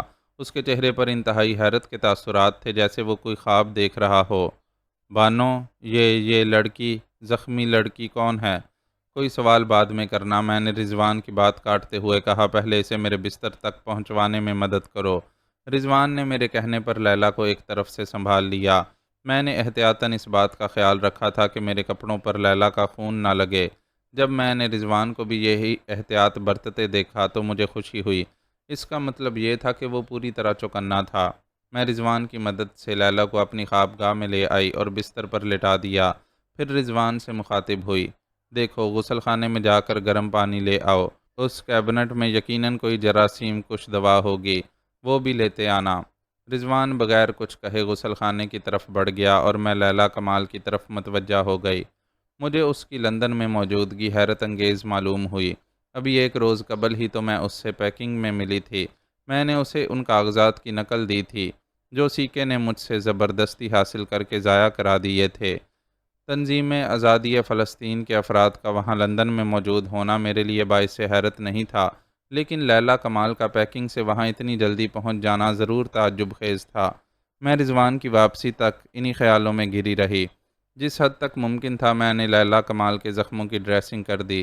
پھر مجھے اس کے خون آلود کپڑوں کا خیال آیا۔ رضوان، تم اپنے کمرے میں جاؤ، کیونکہ میں اس کے کپڑے بدلنا چاہتی ہوں۔ یہ کہتے ہوئے میں اس طرف بڑھی جدھر کپڑوں کی الماری تھی، مگر رضوان وہیں کھڑا رہا۔ میں نے اس کی طرف پلٹ کر دیکھا تو اس کی آنکھوں میں سوالات مچلتے دیکھے۔ مجھے فی الحال صرف اتنا بتا دیجئے کہ کیا آپ اس لڑکی کو پہلے سے جانتی ہیں؟ رضوان میری سوالیہ نگاہ کے جواب میں جلدی سے بولا۔ ہاں، میں نے تیزی سے کہا، لیکن بقیہ باتیں میں بعد میں بتاؤں گی۔ اب تم یہاں سے چلے ہی جاؤ تو بہتر ہے۔ کیا میں یہیں پیٹھ موڑ کر نہیں کھڑا ہو سکتا؟ رضوان کے لہجے میں شرارت اود کر آئی۔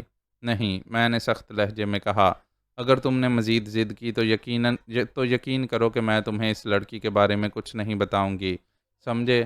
دراصل آپ کو کسی خوبصورت لڑکی کے ساتھ تنہا چھوڑتے ہوئے ذرا ڈر ہی لگتا ہے، مگر خیر، میں کچھ دیر بعد آنے کے لیے چلا جاتا ہوں، رضوان نے کہا۔ پھر اس سے پہلے کہ میں مزید کچھ کہتی وہ کمرے سے نکل گیا۔ وہ غالباً سمجھ چکا تھا کہ اگر اس نے مزید شرارت کی تو واقعی میں اسے لیلا کے بارے میں کچھ نہ بتا کر ضرور تنگ کروں گی، جو ظاہر ہے کہ وہ نہیں چاہتا ہوگا۔ رضوان کے جاتے ہی میں نے کپڑوں کی الماری کھول کر اپنا ایک گاؤن نکالا اور بستر کی طرف بڑھی۔ لیلا کمال اب تک بے ہوش تھی۔ میں نے اس کا خون آلود لباس اتار کر اس کے جسم کو گاؤن میں لپیٹ دیا، پھر اس کے لباس کو غسل خانے میں لے جا کر میلے کپڑوں کے کیبنٹ میں ڈال دیا۔ میں ابھی غسل خانے سے نکلی ہی تھی کہ مان چونک پڑی۔ مجھے بیرونی دروازے پر دستک سنائی دی۔ لیلا کمال کی وہاں موجودگی میں مجھے بے حد محتاط رہنا تھا۔ ممکن تھا کہ مجھ سے پہلے رضوان اپنے کمرے سے نکل کر بیرونی دروازہ کھول دیتا، اس لیے میرا وہاں فوراً پہنچنا ضروری تھا۔ میں نے لیلا کمال کی طرف دیکھا۔ وہ میرے بستر پر ہی پڑی ہوئی لمبے لمبے سانس لے رہی تھی۔ میرے اندازے کے مطابق اسے بس ہوش آنے ہی والا تھا۔ اس ڈبل سوٹ میں 2 خوابگاہیں تھیں اور ایک ڈرائنگ روم۔ داخلے کا راستہ ڈرائنگ روم ہی سے تھا، اس لیے میں تیزی کے ساتھ ڈرائنگ روم میں پہنچی۔ توقع کے مطابق رضوان مجھ سے پہلے وہاں پہنچ چکا تھا، لیکن اس نے دروازہ کھولنے میں جلدی نہیں کی تھی۔ اس سے پہلے کہ وہ کچھ کہہ پاتا، میں نے اپنے ہونٹوں پر انگلی رکھ کر اسے خاموش رہنے کا اشارہ کیا، پھر پنجوں کے بل چلتی ہوئی تیزی سے اس کے قریب پہنچ گئی۔ دروازہ کھٹکھٹانے والا کوئی شخص بھی ہو سکتا ہے، میں نے سرگوشی کی۔ تم اپنے کمرے میں جاؤ، دروازہ میں کھولتی ہوں، اس طرح صورتحال سے نمٹنا آسان ہوگا۔ رضوان موقع کی نزاکت کو محسوس کرتے ہوئے فوراً مڑ کر اپنے کمرے میں چلا گیا اور دروازہ بھیڑ لیا۔ اب بیرونی دروازہ زور زور سے دھڑا دھڑ بج رہا تھا۔ میں نے دروازے کی طرف بڑھتے ہوئے جلاہٹ آمیز لہجے میں چلا کر کہا، کون ہے؟ دروازہ کھولتے ہوئے بھی میں اس انداز میں بڑبڑا رہی تھی جیسے نا وقت اٹھائے جانے پر میں جھنجلا اٹھی ہوں۔ کیا ہے؟ میں نے دروازہ کھولتے ہی غصے سے کہا۔ راہداری روشن تھی اور میں ان 3 آدمیوں کو بخوبی دیکھ سکتی تھی جو اپنے لباس کی وضاحت سے عام شہری ہی دکھائی دے رہے تھے، لیکن ان کے انداز عام شہریوں جیسے نہیں تھے۔ ان میں سے ایک متاثر کن شخصیت کا مالک تھا۔ وہ مجھے دیکھ کر نمایاں طور پر چونکا تھا۔ مجھے یقین تھا کہ میں نے اسے پہلی بار دیکھا تھا۔ میں اسے قطعی نہیں پہچانتی تھی، مگر وہ مجھے یقیناً پہچانتا تھا۔ مجھے دیکھ کر اس کا چونک پڑنا اسی بات کا غماز تھا کہ مجھے دیکھ کر اسے حیرت ہوئی تھی۔ میرے سوال کے جواب میں اسی شخص نے کہا، معاف کیجیے گا، ایک خطرناک لڑکی اس ہوٹل میں گھس آئی ہے، ہم اسی کو تلاش کرتے پھر رہے ہیں۔ ہمارا تعلق اسپیشل پولیس سے ہے۔ لہجہ نرم تھا مگر ایک عجیب سی کھنک نے اس شخص کے ادا کیے ہوئے الفاظ کو پر اثر بنا دیا تھا۔ اس کے علاوہ اس کے لہجے میں ایسی جھلک بھی تھی جیسے وہ تمام عمر احکامات ہی دیتا رہا ہو اور درخواست کرنے کا عادی نہ ہو۔ اگر وہ واقعی پولیس ہی کے محکمے سے متعلق تھا تو کوئی بڑا افسر ہی رہا ہوگا، مگر بڑے افسر رات گئے دروازوں پر دستکیں نہیں دیتے، یہ کام تو ان کے معمولی ماتحتوں کا ہوتا ہے۔ میں نے آنکھیں ملتے ہوئے بڑی معصومیت سے کہا، خطرناک تو میں بھی ہوں مگر میں نے یہ کمرہ کرائے پر لیا ہے، یہاں زبردستی یا کسی سے چھپ کر نہیں گھسی ہوں۔ میرا جواب سن کر اس بھاری بھرکم شخصیت رکھنے والے کو جھنجھلا جانا چاہیے تھا، مگر ایسا نہیں ہوا۔ وہ پرسکون آواز میں بولا، مجھے آپ کی بات پر یقین ہے، ویسے ہم اپنے مجرم کو پہچانتے ہیں۔ میرا دل چاہا کہ میں اس سے کہوں کہ وہ پہچانتا تو مجھے بھی ہے، مگر میں نے اس کی بجائے کہا، یہاں کوئی زخمی لڑکی نہیں آئی، کیا آپ ہمیں اندر آنے دیں گی؟ جب میں بتا چکی ہوں کہ یہاں کوئی زخمی لڑکی نہیں، تو پھر تم کیوں اندر آنا چاہتے ہو؟ کیا تمہیں میری بات پر یقین نہیں ہے؟ میں نے جھنجھلاہٹ کا مظاہرہ کرتے ہوئے کہا۔ بھاری بھرکم شخصیت والے نے مجھے تشویش آمیز نگاہ سے دیکھا، شاید اس کی سمجھ میں نہیں آ رہا تھا کہ وہ کیا کرے، پھر غالباً اس نے فوری طور پر کوئی فیصلہ کر لیا۔ وہ مجھ سے بولا، وہ لڑکی خونی ہے اور زخمی بھی، اس کے زخم سے ٹپکنے والے خون ہی نے ہوٹل کے اس فلور تک ہماری رہنمائی کی ہے۔ اگر آپ غور سے دیکھیں تو اپنے کمرے کے دروازے پر آپ کو خون کا دھبا نظر آ جائے گا۔ یہ کہہ کر اس نے ذرا سا ہٹتے ہوئے دروازے کے سامنے بچھے ہوئے قالین کی طرف اشارہ کیا۔ میں نے جھک کر دیکھا، سبزی مائل قالین کے اس حصے پر واقعی ایک سرخ دھبا دیکھا جا سکتا تھا۔ اس دھبے کی رنگت قطعی ہوتی جا رہی تھی، جو اس بات کا ثبوت تھا کہ وہاں خون ہی گرا تھا۔ بہتر ہوگا کہ آپ ہمیں ایک نظر اپنے سوٹ کا جائزہ لینے دیں، بھاری بھرکم شخصیت والا بولا۔ بیکار ہے، میں نے تیزی سے کہا، میں دروازہ اندر سے بند کر کے سوئی تھی اور تمہاری دستک پر میں نے خود دروازہ کھولا تھا، یہاں تم سے پہلے کوئی نہیں آیا۔ میرا لہجہ فیصلہ کن تھا، میں نے اپنی بات پوری کرتے ہی دروازہ بند کرنا چاہا، مگر بھاری بھرکم شخصیت والے نے اپنا پاؤں دروازے میں اڑا کر مجھے ایسا کرنے سے روک دیا۔ آپ قانون کی راہ میں آڑے نہ آئیں ورنہ نقصان اٹھائیں گی۔ یہ کہتے ہوئے اس نے جیب سے ریوالور نکال لیا۔ لندن کی پولیس دنیا بھر میں اپنے رکھ رکھاؤ کے لیے مشہور ہے۔ مجھے یقین آ گیا کہ وہ لوگ لندن کی پولیس سے ہرگز تعلق نہیں رکھتے۔ میں انہیں اندر آنے کی اجازت دے کر اپنی خوابگاہ تک پہنچنے کا موقع نہیں دینا چاہتی تھی، مگر فوری طور پر انہیں روکنے کی کوئی سبیل بھی نظر نہیں آ رہی تھی۔ ان کے انداز ایسے نہیں تھے کہ میں ان کی دھمکی کو محض دھمکی سمجھ کر نظر انداز کر دیتی۔ مجبوراً میں نے انہیں اندر آنے کا موقع دیا۔ میرا خیال تھا کہ شاید اندر آتے ہوئے ان سے کوئی غلطی ہو جائے یا چند لمحوں کے لیے ریوالور کی نال میری طرف سے ہٹ جائے۔ اگر کوئی ایسا موقع ملتا تو میں یقیناً ہنگامہ برپا کر دیتی۔ اس کے علاوہ میں رضوان کو بھی نہیں بھولی تھی، جو اپنے کمرے میں موجود کسی موقع کی تلاش میں ہوگا، مگر وہ لوگ اپنے کام میں بے حد ہوشیار تھے، کیونکہ انہوں نے مجھے ایسا کوئی موقع نہیں دیا۔ اب ان سبھی کے ہاتھوں میں ریوالور تھے۔ پہلے ممتاز شخصیت والا اندر داخل ہوا، پھر اس کے اشارے پر دوسرے اندر آئے۔ ان سبھی کے ریوالور میری طرف اٹھے ہوئے تھے۔ اب دائیں جانب والے کمرے میں موجود اپنے ساتھی سے کہیں کہ وہ باہر آ جائے۔ مان ممتاز شخصیت والے نے مجھے مخاطب کیا، اس سے کہیں کہ وہ کوئی حماقت نہ کرے ورنہ آپ کی زندگی خطرے میں پڑ سکتی ہے۔ اسے بتائیں کہ اگر اس کے ہاتھ میں ریوالور بھی ہے تو وہ ایک وقت میں صرف ایک آدمی کو گولی کا نشانہ بنا سکتا ہے، لیکن بقیہ دو کے ریوالوروں سے نکلی ہوئی گولیاں آپ کو سفر آخرت پر روانہ کر سکتی ہیں۔ غالباً اب آپ میرا مطلب اچھی طرح سمجھ گئی ہوں گی۔ اس شخص نے جو کچھ کہا تھا غلط نہیں کہا تھا۔ اس صورتحال میں میرے لیے اس کے سوا کوئی چارہ نہیں تھا کہ میں اس کے کہنے پر عمل کرتی۔ چند لمحے توقف کے بعد میں نے بآواز بلند کہا، رضوان باہر آ جاؤ۔ یہ تو میں سمجھ ہی چکی تھی کہ وہ شخص مجھے پہچانتا ہے۔ اس صورت میں اس کا رضوان سے آگاہ ہونا بھی تعجب خیز نہیں تھا، اور پھر وہ ڈبل سوٹ تھا، وہاں میرے علاوہ کسی اور کو بھی ہونا چاہیے تھا۔ وہ شخص اتنا احمق تو بہرحال نہیں تھا کہ اس کے سامنے کی بات کو نظر انداز کر جاتا۔ چند لمحے بعد رضوان اپنے کمرے سے باہر آ گیا۔ اس کے جسم پر حسب سابق سلیپنگ گاؤن تھا۔ اس کے دونوں ہاتھ گاؤن کی جیبوں میں تھے۔ ہاتھ باہر نکال لیجئے جناب، ممتاز شخصیت والے نے رضوان کو مخاطب کیا، مجھے علم ہے کہ آپ کے گاؤن کی جیب میں ریوالور ہوگا، وہ بھی عنایت فرما دیں۔ ہم کمروں کی تلاشی لینے کے بعد آپ کا ریوالور واپس کر دیں گے۔ رضوان نے میری جانب سوالیہ نگاہ سے دیکھا اور میں نے اثباتی انداز میں سر ہلا دیا۔ رضوان نے اپنے گاؤن کی جیب سے ریوالور نکال کر ممتاز شخصیت والے کی طرف اچھال دیا، جسے اس نے بائیں ہاتھ سے لپک لیا۔ ہم دو تھے اور وہ تین، مگر کسی بھی لمحے تلاشی کے دوران میں ہم ان کی کسی غلطی سے فائدہ اٹھا سکتے تھے۔ یہی سوچ کر میں نے ابھی تک کوئی مزاحمت نہیں کی تھی، اور حقیقت تو یہ تھی کہ مجھے ابھی اس کا موقع بھی نہیں ملا تھا۔ جاؤ دونوں کمروں کی تلاشی لو، ممتاز شخصیت والے نے اپنے دونوں ساتھیوں کو حکم دیا، اور اس کے ساتھی حکم سنتے ہی میرے کمرے کی طرف بڑھ گئے۔ اس کے دونوں ہاتھوں میں ریوالور تھے۔ وہ مجھے اور رضوان کو کور کیے بہت چوکنا انداز میں کھڑا تھا۔ میرا دل تیزی سے دھڑک رہا تھا۔ میں خاموشی سے لیلا کو ان لوگوں کے حوالے کرنے پر آمادہ نہیں تھی۔ شاید میں ریوالوروں کو نظر انداز کر کے ان سے بھڑ جاتی، مگر ایسا میں اسی وقت کرتی جب کوئی اور چارہ نہ رہتا۔ فی الحال مجھے امید تھی کہ لیلا کی موجودگی میں شاید ان لوگوں کی توجہ چند لمحوں کے لیے میری طرف سے ہٹ جائے اور میں ان لمحوں سے فائدہ اٹھا لوں، لیکن ایسا نہیں ہوا۔ مجھے اس وقت اپنی سماعت پر یقین نہیں آیا جب میری خوابگاہ میں گھسنے والوں نے باہر آ کر ممتاز شخصیت والے کو اطلاع دی کہ اندر کوئی نہیں تھا۔ شاید ممتاز شخصیت والے کو بھی حیرت ہوئی تھی، کیونکہ اس نے چند لمحوں کے لیے مجھے الجھن آمیز نگاہ سے دیکھا تھا۔ پھر اس نے اپنے ساتھیوں کو رضوان کی خوابگاہ میں گھسنے کا اشارہ کیا تھا۔ کچھ دیر بعد وہ لوگ رضوان کی خوابگاہ سے بھی خالی ہاتھ واپس ہوئے۔ ان کی اطلاع کے مطابق وہاں کوئی بھی نہیں تھا۔ اب ممتاز شخصیت والے کے چہرے پر مزید حیرت نظر آئی تھی، لیکن صرف چند لمحوں کو۔ پھر اس کے ہونٹوں پر مسکراہٹ عود کر آئی تھی۔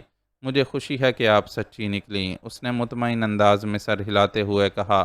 دراصل مجھے شبہ تھا کہ آپ مجرم کو پناہ دینے کی غیر قانونی حرکت کر رہی ہیں۔ میں زحمت دینے کے لیے معافی چاہتا ہوں۔ امید ہے کہ آئندہ آپ سے دوستانہ فضا میں ملاقات ہوگی۔ میری سمجھ میں اس کی پوری بات نہیں آئی، کیونکہ میرا ذہن اس گتھی کو سلجھانے میں لگا ہوا تھا کہ لیلا کمال کہاں گئی۔ یہ تو میں سوچ بھی نہیں سکتی تھی کہ لیلا کے دشمن خوابگاہ اور غسل خانے کا اچھی طرح جائزہ لیے بغیر چلے آئے ہوں گے۔ مجھے یقین تھا کہ انہوں نے ایک ایک کونے کا اچھی طرح جائزہ لیا ہوگا۔ بستر کے نیچے اتنی جگہ نہیں تھی کہ وہاں کوئی چھپ سکتا، اور کپڑوں کی الماری کو لازماً کھول کر دیکھا گیا ہوگا۔ کمرے میں بھاری پردے پڑے ہوئے تھے، ان پردوں کے پیچھے بھی چھپنے کی گنجائش تھی، مگر ان چالاک لوگوں سے اس کھلی غلطی کی بھی امید نہیں کی جا سکتی تھی کہ انہوں نے پردوں کے پیچھے نہیں دیکھا ہوگا۔ ممتاز شخصیت والے نے اپنا ریوالور جیب میں رکھ لیا اور رضوان کا ریوالور اسے دے دیا، پھر دوبارہ مجھ سے معافی مانگی۔ اس کے بعد وہ خاموشی سے اپنے ساتھیوں کو لے کر میرے سوٹ سے نکل گیا۔ میں نے تیزی سے آگے بڑھ کر دروازے کی چٹخنی لگائی اور تقریباً دوڑتی ہوئی اپنی خوابگاہ کی طرف بڑھی۔ رضوان میرے پیچھے تھا، اسے بھی یقیناً لیلا کے غائب ہو جانے پر حیرت رہی ہوگی۔ میں خوابگاہ میں پہنچی تو دیکھا کہ کپڑوں کی الماری کھلی ہوئی تھی، غسل خانے کا دروازہ بھی کھلا ہوا تھا اور دیواروں پر پڑے ہوئے پردے ایک طرف سمٹے ہوئے تھے۔ یقیناً کمرے کا تفصیلی جائزہ لیا گیا تھا۔ لیلا کمال کا کہیں پتہ نہیں تھا۔ مان کھڑکی کا خیال آیا اور میں دوڑ کر اس کی طرف گئی۔ اس دوران میں رضوان بھی کمرے کے اندر آ چکا تھا۔ کھڑکی کھلی ہوئی تھی۔ میں نے اس کے دونوں پٹ پوری طرح کھول دیے اور باہر کی طرف جھانکا۔ دونوں طرف کھڑکیوں کا ایک سلسلہ چلا گیا تھا، جن کے نیچے ایک منڈیر نظر آ رہی تھی۔ تھوڑے فاصلے پر دیوار سے باہر نکلے ہوئے ستون تھے۔ منڈیر ان ستونوں کے ساتھ ہی مڑتی چلی گئی تھی۔ منڈیر پر چل کر ستون تک جانا ممکن تھا، مگر یہ جان جوکھوں کا کام تھا، اور یوں بھی لیلا زخمی حالت میں تھی۔ کمزوری کے سبب چکر آنے کی صورت میں اس کا منڈیر سے گر جانا عین ممکن تھا، لیکن اس کے سوا لیلا کے غائب ہونے کا کوئی اور راستہ بھی نہیں تھا۔ لیلا، میں نے آہستہ سے اسے پکارا اور دونوں جانب کے ستونوں کو غور سے دیکھا۔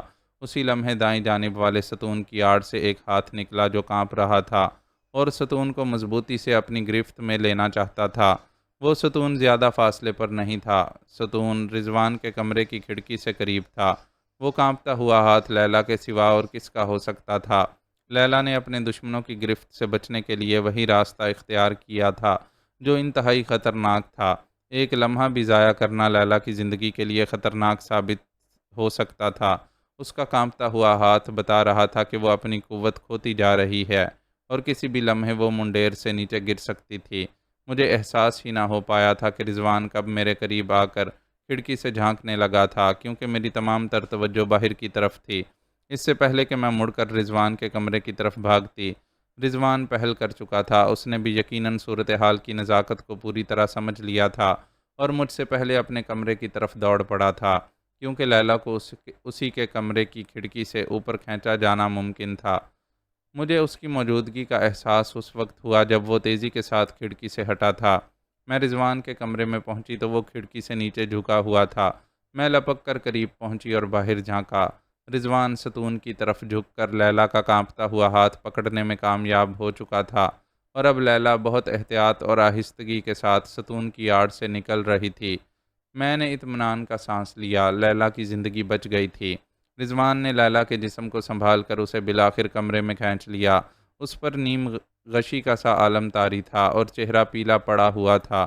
رضوان نے اسے اپنے بستر پر لٹا دیا۔ لیلا نے نحیف سی آواز میں پانی مانگا۔ میں نے اسے سہارا دے کر پانی پلایا اور پھر اس نے بستر پر دراز ہوتے ہی آنکھیں بند کر لیں۔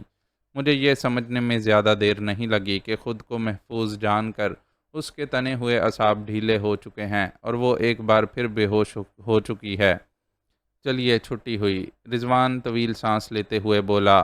وہ بھی غالباً سمجھ چکا تھا کہ لیلا بے ہوش ہو گئی ہے۔ اب ذرا جلدی سے یہ بتا دیجئے کہ مسمات کون ہیں جو میرے بستر پر پاؤں پسار کر انٹا غفیل ہو چکی ہیں۔ رضوان بستر کے قریب پڑے ہوئے صوفے پر بیٹھ کر بولا۔ میں بھی صوفے پر بیٹھ گئی اور پھر میں نے رضوان کو لیلا کمال کے بارے میں سب کچھ بتا دیا۔ اپنی بات ختم کرتے ہوئے میں نے کہا، میرا خیال ہے کہ لیلا مجھے ان لوگوں سے باتیں کرتے ہوئے سن کر ہوش میں آئی ہوگی۔ ذہین اور تیز لڑکی ہے، اس لیے اس نے فوراً صورتحال کا اندازہ لگا کر یہ سمجھ لیا ہوگا کہ اسے کسی بھی طرح کمرہ چھوڑ دینا چاہیے۔ اس نے جو حل سوچا اس پر عمل کرنے کے لیے بڑے دل گردے کی ضرورت تھی، مگر وہ ایک بہادر لڑکی ہے۔ یہ کہتے ہوئے میں نے بے ہوش لیلا کی جانب قدر اور محبت کی نگاہ سے دیکھا۔ لیکن لیلا ہم تک کس طرح پہنچ گئی؟ رضوان نے الجھن آمیز لہجے میں کہا، ہمیں لندن پہنچے ابھی صرف چند گھنٹے ہوئے ہیں، اور یہاں پہنچنے سے قبل پیکنگ میں ہمیں خود بھی علم نہیں تھا کہ لندن آنا پڑے گا۔ رضوان کی الجھن درست تھی کہ لیلا کو ہمارے لندن پہنچنے کا علم کیسے ہوا؟ تمہارے سوال کا جواب صرف لیلا دے سکتی ہے، میں نہیں، اور وہ فی الحال بے ہوش ہے۔ رضوان طویل سانس لیتے ہوئے بولا، خیر اسے ہوش تو آ ہی جائے گا، لیکن اصل مسئلہ اسے فوری طبی امداد پہنچانے کا ہے۔ لیکن اسے تلاش کرنے والے یقینی طور پر ہوٹل کی نگرانی کر رہے ہوں گے۔ رضوان بولا، وہ اسے ہسپتال تک نہیں پہنچنے دیں گے، ہو سکتا ہے کہ وہ ہمارے سوٹ کی بھی نگرانی کرا رہے ہوں۔ میں نے کہا، یہ ممکن ہے کہ انہوں نے لیلا کو ہوٹل کے کمروں میں تلاش کرنے کا کام ادھورا چھوڑ دیا ہو۔ اس وقت تمام ہوٹل کے مکینوں کو اٹھا اٹھا کر پوچھنا کہ انہوں نے کسی زخمی لڑکی کو تو پناہ نہیں دے رکھی بہت مشکل کام ہے۔ پھر یہ کہ وہ پولیس کے محکمے سے بھی تعلق نہیں رکھتے، انہیں اپنے پھنسنے کا خیال بھی تو ہوگا۔ پولیس والے بھی ایسی حرکت کرنے سے پہلے 10 بار سوچتے۔ یہ لندن ہے، یہاں شہری حقوق اس آسانی کے ساتھ سلب نہیں کیے جا سکتے۔ ٹھوس ثبوت ہونے کی صورت میں ہی سوتے ہوئے شہریوں کو اٹھا کر ان کے کمروں کی تلاشی لی جا سکتی ہے، لیکن وہ یہاں تو گھس ہی آئے تھے، رضوان نے کہا۔ اس کی ہمت انہیں یوں ہو گئی تھی کہ انہیں یقین تھا کہ لیلا انہیں یہاں مل جائے گی۔ ہمارے سوٹ کے دروازے پر خون کا دھبا ان کے اس یقین کا سبب رہا ہوگا۔ میرے دلائل میں وزن تھا، اس لیے رضوان خاموش ہو گیا، اور اسی وقت لیلا کے کراہنے کی آواز سنائی دی۔ اسے ہوش آ گیا تھا۔ میں اٹھ کر اس کے قریب پہنچ گئی۔ رضوان صوفے ہی پر بیٹھا رہا۔ اس نے آنکھیں کھول کر میری طرف دیکھا، پھر اطراف کا جائزہ لیا اور رضوان کی جانب دیکھ کر میری طرف سوالیہ نگاہ اٹھائی۔ لیلا، یہ میرا ساتھی ہے، تمہیں علم ہی ہوگا، اس پر اعتبار کیا جا سکتا ہے، تم جو کہنا چاہو کہہ سکتی ہو۔ میں نے اس کا ہاتھ اپنے ہاتھ میں لے کر کہا۔ لیلا کے ہونٹوں پر مسکراہٹ آ گئی۔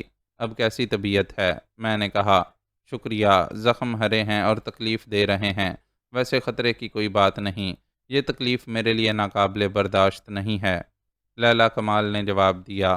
اگر فوری طور پر تمہیں مناسب طبی امداد نہ ملی تو زخم بگڑ سکتے ہیں، میں نے تشویش آمیز لہجے میں کہا۔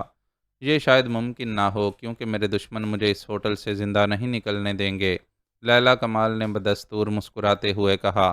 لیلا کی مسکراہٹ مجھے غیر فطری سی لگی، اور ہر غیر فطری حرکت کی کوئی نہ کوئی معقول وجہ ہوتی ہے۔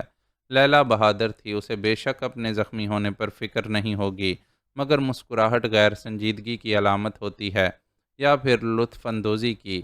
لیلا غیر سنجیدہ نہیں تھی، اس کا مطلب یہی ہو سکتا تھا کہ دوسری بات درست ہے۔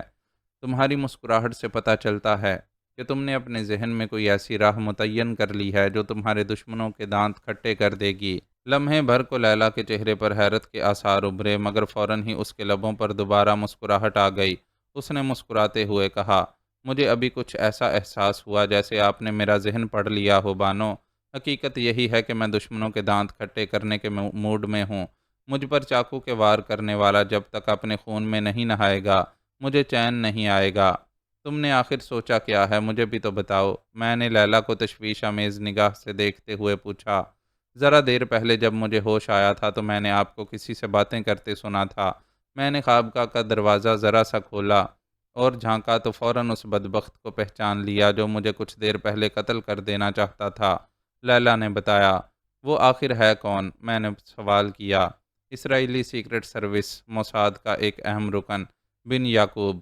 لیلا نے طویل سانس لیتے ہوئے جواب دیا، پھر بولی، برطانیہ میں اسرائیلی مفاد کی نگہداشت کرنے کا اہم کام بن یعقوب کے ذمہ ہے۔ آپ نے مجھے جو کاغذات دیے تھے ان میں بن یعقوب کا نام بھی تھا۔ جس اہم منصوبے پر آج کل اسرائیلی انٹیلیجنس کی تمام تر توجہ ہے، وہ بن یعقوب ہی کی نگرانی میں ہے۔ اس منصوبے کی تکمیل کا تعلق یہاں کی ایک فرم سے ہے۔ ہمیں اپنے ذرائع سے معلوم ہوا ہے کہ وہ منصوبہ بے حد اہم فوجی نوعیت کا ہے، لیکن فی الحال کسی سبب اس منصوبے کی تکمیل میں کوئی رکاوٹ پیدا ہو گئی ہے۔ میں یہاں اس لیے آئی ہوں کہ اس سلسلے میں ضروری معلومات حاصل کروں۔ اس منصوبے کی تمام تفصیلات کا علم ہمیں جلد ہی ہو جائے گا، مگر یہاں آتے ہی مجھے پہچان لیا گیا اور بن یعقوب فوراً میرے پیچھے لگ گیا۔ میں پہلے بھی یہاں آ چکی ہوں اور اسرائیلی ایجنٹوں کے لیے مشکلات کا سبب بن چکی ہوں۔ اس بار وہ مجھے ختم ہی کر دینے کے در پہ ہیں۔ یوں بھی میں اسرائیلی انٹیلیجنس کی آنکھوں میں چبھنے لگی ہوں۔ تم لندن کب پہنچی؟ میں نے پوچھا۔ آپ کے یہاں پہنچنے سے صرف چند گھنٹے پہلے، لیلا نے جواب دیا۔ گویا تم نے مجھ سے پہلے پیکنگ چھوڑ دیا تھا۔ جی ہاں، اسی شب جب میں آپ سے کاغذات لے کر گئی تھی، اسی شب کاغذات دیکھ کر یہ طے پایا گیا تھا کہ مجھے فوری طور پر برطانیہ آ کر اسرائیل کے اہم منصوبے کو ناکام بنانا ہے، جس کے بارے میں پہلے بھی اطلاعات ملی تھیں کہ اگر کامیاب ہو گیا تو اسرائیل سپر پاور بن جائے گا۔ میری پیکنگ سے فوری روانگی کا سبب یہی تھا۔ میری روانگی اور لندن میں آمد کو چھپایا گیا تھا، مگر موساد بہت با اثر اور منظم جماعت ہے۔ اسے نہ صرف میرے بارے میں علم ہو گیا، بلکہ اس نے میرے قتل کا بندوبست بھی کر لیا۔ اگر آپ نہ ہوتی تو شاید میرا بچنا دشوار ہوتا۔ لیلا نے میری جانب تشکرآمیز نگاہ سے دیکھتے ہوئے اپنی بات ختم کی۔ میں تو شاید کچھ بھی نہ کر سکتی، تمہاری اپنی ذہانت اور تیزی کام آئی۔ زخمی حالت میں کھڑکی کے سامنے میری خوابگاہ چھوڑنے کی ہمت تم ہی کر سکتی تھی۔ میں نے اعتراف کیا۔ کیا کرتی، مجبوری تھی، کوئی اور صورت ہی نہیں تھی۔ وہ بولی، مگر تم مجھ تک کس طرح پہنچ گئیں؟ مجھے تو یہاں آئے چند ہی گھنٹے ہوئے ہیں۔ تمہاری گفتگو سے مجھ پر یہ تاثر بھی ہوا کہ جیسے تم میری آمد سے واقف تھیں۔ میں یہاں اکیلی نہیں ہوں، لیلا نے میری بات کا جواب دیتے ہوئے کہا۔ فلسطینیوں کی ایک چھوٹی سی جماعت یہاں بھی سرگرم عمل ہے۔ یہ کہہ کر وہ چند لمحے کو رک گئی، جیسے کچھ سوچنے لگی ہو۔ ہاں، یہ بات میرے علم میں بھی ہے۔ میں اس لیے بول اٹھی کہ لیلا بات آگے بڑھائے۔ چند لمحے اس کے چہرے پر تذبذب سا نظر آتا رہا، پھر وہ طویل سانس لے کر بولی، مجھے یہاں آتے ہی معلوم ہوا کہ آج اسرائیلی منصوبے سے متعلق کوئی اہم شخصیت لندن پہنچ رہی ہے۔ میں فوراً اپنے ساتھیوں کے ہمراہ ایئرپورٹ پہنچ گئی۔ میرا ارادہ یہی تھا کہ اس شخصیت کو ایئرپورٹ پر ہی ختم کرا دوں گی، مگر آنے والی شخصیت کو دیکھ کر میرے تمام منصوبے دھرے کے دھرے رہ گئے۔ مجھے اپنے آدمیوں کو ہاتھ روکنے کا اشارہ کرنا پڑا، کیونکہ آنے والی شخصیت آپ تھیں۔ میرا دل دھڑک اٹھا۔ اب میں سمجھی کہ لیلا کچھ کہتے کہتے کیوں رک کر سوچنے لگی تھی۔ غالباً وہ یہ سوچ رہی تھی کہ مجھے یہ بات بتائے یا نہ بتائے، اور اس نے ساری بات بتانے کا ہی فیصلہ کیا ہوگا، مگر اسرائیل کے کسی فوجی نوعیت کے منصوبے سے میرا کیا تعلق؟ میں نے سوچا اور پھر یہی سوال میری زبان پر آ گیا۔ میرا سوال سن کر لیلا بولی، یہ تو مجھے آپ ہی بتائیں گی کہ اسرائیلیوں سے آپ کا کیا تعلق؟ کیونکہ میرے آدمیوں کی رپورٹ غلط نہیں ہو سکتی۔ انہوں نے یہی اطلاع دی تھی کہ اس اہم شخصیت کو یوگوسلاویہ سے آنا ہے اور یوگوسلاویہ سے اس فلائٹ میں صرف آپ آئی تھیں۔ آپ نے شاید محسوس نہ کیا ہو کہ ایئرپورٹ ہی سے آپ کی نگرانی ہوئی تھی۔ میرے لیے یہ بات خلاف توقع تھی کہ یہاں میری نگرانی کی جائے گی، اس لیے میں نے اس طرف کوئی دھیان نہیں دیا۔ نگرانی کرنے والے بھی یقیناً تیز رہے ہوں گے، ورنہ عام طور پر میں اپنی آنکھیں کھلی رکھتی ہوں، میں نے کہا۔ رضوان اس دوران میں خاموشی سے میرے اور لیلا کمال کے درمیان ہونے والی گفتگو سن رہا تھا۔ وہ غالباً درمیان میں اس لیے کچھ نہیں بول رہا تھا کہ لیلا کوئی بات بتاتے ہوئے بھول نہ جائے، ویسے میں نے بھی اسے خاموش رہنے کا اشارہ کر دیا تھا۔ میں رضوان کی جانب دیکھ کر لیلا کی طرف متوجہ ہو گئی۔ وہ کہہ رہی تھی، بانو، موسد کے تربیت یافتہ ایجنٹ تیز ہی ہوتے ہیں۔ ایئرپورٹ سے ہوٹل تک آپ کا تعاقب کرنے والوں نے کم از کم 6 گاڑیاں بدلی ہوں گی۔ وہ بہت منظم ہیں۔ مگر میرا تعاقب کیوں کیا گیا؟ بقول تمہارے تو میں انہی کی طرفدار ہوں۔ یہ نگرانی شاید آپ کی حفاظت کے لیے ہوگی، لیلا نے جواب دیا۔ ان کے انتظامات سے میں یہی نتیجہ اخذ کر سکی ہوں کہ انہیں میرے ارادے کا علم ہو گیا تھا۔ ایئرپورٹ پر ان کے کافی آدمی موجود تھے اور یہاں ہوٹل میں بھی ان کے کئی آدمی موجود ہیں۔ خود بن یعقوب کی یہاں موجودگی آپ کی شخصیت کو اہم سے اہم تر بناتی ہے۔ مگر کیوں؟ میں ان کے لیے کیا کر سکتی ہوں؟ بانو، یہ تو آپ ہی بہتر جان سکتی ہیں۔ ممکن ہے کہ آپ نے انجانے میں ان کے لیے کسی کام کی حامی بھر لی ہو۔ لیلا نے قیاس آرائی کی۔ اس بار اس کے لہجے میں دکھ سا تھا۔ میں کسی بھی قیمت پر صہیونی تنظیم کے لیے کام نہیں کر سکتی، میں فیصلہ کن لہجے میں بولی۔ مجھے خود یقین نہیں آ رہا تھا کہ ایسا ممکن ہے۔ لیلا کے لہجے کا دکھ ختم ہو گیا۔ اگر تمہیں یقین آ جاتا تو شاید تم ایئرپورٹ پر اپنے آدمیوں کو مجھے قتل کرنے سے ہرگز نہ روکتیں اور میرا کوئی خیال نہ کرتیں، میں نے مسکراتے ہوئے کہا۔ ظاہر ہے، لیلا نے سر جھکاتے ہوئے اعتراف کیا۔ میں آپ سے ملنے اور آپ کے سلسلے میں اگلا قدم اٹھانے کا تعین کرنے کے لیے اس ہوٹل میں آئی تھی، مگر لفٹ والی لابی میں مجھے بن یعقوب نے اپنے 2 آدمیوں کے ساتھ گھیر لیا۔ میری قسمت اچھی تھی کہ میں نے چاقو کے 2 ایک وار کھانے کے بعد لفٹ میں چڑھنے اور انہیں لفٹ میں داخل ہونے سے روک دیا، ورنہ آج خاتمہ یقینی تھا۔ مگر بن یعقوب تمہارے پیچھے ہی پیچھے آیا ہوگا، اسے مجھ تک پہنچنے میں دیر کیسے ہو گئی؟ میں نے سوال کیا۔ یہ کارنامہ میرا ہے کہ میں نے اسے بھٹکا دیا، اس نے مسکرا کر جواب دیا۔ میں پہلے لفٹ کو 6 فلور تک لے گئی، پھر واپسی پر ہر فلور کے بٹن دبا دیے۔ لفٹ ہر فلور پر رکتی ہوئی نیچے گئی ہوگی اور انہیں پتہ نہ چل سکا ہوگا کہ میں کس فلور پر لفٹ سے اتری ہوں۔ میں نے ایک بار پھر لیلا کو تعریفی نگاہ سے دیکھا۔ وہ واقعی بڑی تیز لڑکی تھی۔ اگر فلسطینی سرزمین نے کچھ اور ایسی ہی بیٹیاں پیدا کر دیں تو پھر فلسطین پر یہودیوں کا قبضہ عارضی ہی ثابت ہوگا، میں نے سوچا۔ پھر بولی۔ بن یعقوب مجھے دیکھ کر چونکا تھا۔ اگر میرا کمرہ نمبر تمہیں معلوم تھا تو اسے بھی معلوم ہوگا، پھر اس کے چونکنے کا سبب کیا ہو سکتا ہے؟ چند لمحے لیلا خاموش رہ کر بولی، ظاہر ہے آپ کے کمرے کا نمبر معلوم کیے بغیر میں آپ سے ملنے ہرگز نہ آتی۔ میرے آدمیوں نے مجھے اطلاع دے دی تھی کہ آپ کہاں ٹھہری ہیں اور آپ کا کمرہ نمبر کیا ہے۔ آپ کے کمرے کا نمبر بن یعقوب کو بھی معلوم ہوگا، مگر اس وقت وہ میری تلاش میں الجھا ہوا تھا، اس لیے اس نے کمرے کے نمبر کو اہمیت نہیں دی ہوگی، ورنہ وہ آپ کو دیکھ کر نہ چونکتا۔ ایک الجھن کے سوا اب تمام الجھنیں ختم ہو گئی تھیں، تمام باتیں صاف ہو چکی تھیں۔ میں نے ایک بار پھر کہا، اسرائیلیوں کے لیے میں کسی بھی قیمت پر کام نہیں کروں گی۔ اگر وہ مجھ سے واقف ہیں تو انہیں اس بات کا بخوبی علم ہوگا۔ رضوان نے ہماری گفتگو میں پہلی بار مداخلت کی۔ وہ بولا، ہر شخص کی کوئی نہ کوئی قیمت ضرور ہوتی ہے بانو، ہر شخص کو خریدا جا سکتا ہے۔ ہاں، قیمتوں میں ضرور کم یا بہت زیادہ کا فرق ہو سکتا ہے۔ ممکن ہے کہ انہیں یقین ہو کہ وہ آپ کو ضرور خرید سکیں گے۔ مجھے تمہارے خیال سے قطعی اتفاق نہیں، ہر شخص نہیں بکتا۔ انہیں یقیناً غلط فہمی ہوگی، صبیحہ بانو بکنے کے لیے نہیں ہے۔ ہو سکتا ہے بانو کہ آپ بک ہی جائیں، وہ یقیناً آپ کی منہ مانگی قیمت ادا کر سکتے ہیں۔ رضوان نے ایسے لہجے میں کہا جیسے مجھے چڑھا رہا ہو۔ میں نے اس کی بات پر دھیان دیا تو مجھے سمجھنے میں کوئی دشواری نہیں ہوئی کہ وہ میری کیا قیمت مقرر کر رہا تھا۔ میں نے تلخی آمیز لہجے میں کہا، مجھے اپنی بہن جان سے زیادہ عزیز ہے، مگر میں اپنی بہن کی زندگی بچانے کے لیے میں ایک قوم کو خطرے میں نہیں ڈال سکتی۔ فلسطینی مجھے رضیہ سے بھی زیادہ عزیز ہیں، ان کی آزادی اور عزت و ناموس کا سودا میں کسی قیمت پر نہیں کر سکتی۔ رضوان سنجیدہ ہو گیا۔ یہ بات میں سمجھ سکتا ہوں بانو، لیکن وہ اس بات کو ہرگز نہیں سمجھ سکتے۔ وہ تو چند سکوں کے عوض جسے چاہتے ہیں خرید لیتے ہیں۔ وقت انہیں اس حقیقت کو سمجھنے پر مجبور کر دے گا۔